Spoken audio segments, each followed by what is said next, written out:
বিশ্বনবীর কাছে এসে মক্কার লোকেরা বলে, মুহাম্মদ বাইয়িন লানা নাসাবা রাব্বিক, তোমার আল্লাহর নসব নামাটা কও। তোমার আল্লাহর বাবার নাম কি? উনার বাবার নাম কি? উনার বাপের নাম কি? উনার বাপের নাম কি? তার বাপের নাম কি? এরা মনে করছে আল্লাহর নসব নামাজ। নাউজুবিল্লাহ পড়বেন না? ও মুহাম্মদ, সবসময় আল্লাহর কথা বলো, আল্লাহর দাওয়াত দাও, আল্লাহর সিজদা দিতে বলো, আল্লাহর জিকির করতে বলো, আল্লাহর নসব নামাটা শোনাও। আল্লাহর বাবার নাম কি, দাদার নাম কি, পরদাদার নাম কি? বিশ্বনবী রেগে গেলেন। সাইয়েদনা জিব্রাইল বললেন, ও নবী রাখবেন না, রেগে যাওয়ার দরকার নাই। ওদের প্রশ্নের উত্তর দেওয়ার জন্য ছোট্ট একটা সূরা আরশের উপর থেকে নাজিল করেছে কে?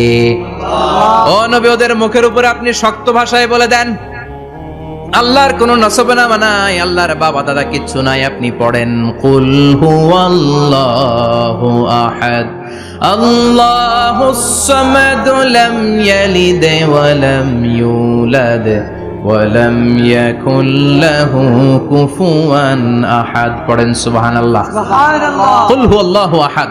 ও নবী, আপনি বলেন, তিনি হলেন আল্লাহ, তিনি হলেন আহাদ, একক, একক। আল্লাহুস সামাদ, তিনি অমুখাপেক্ষী। লাম ইয়ালিদ ওয়া লাম ইউলাদ, জন্ম দেয় নাই, কারো কাছ থেকে জন্ম নেয়ও নাই। ওয়া লাম ইয়াকুল লাহু কুফুয়ান আহাদ, গোটা বিশ্বে তার মতো কেউ নাই, তিনি তার মতো।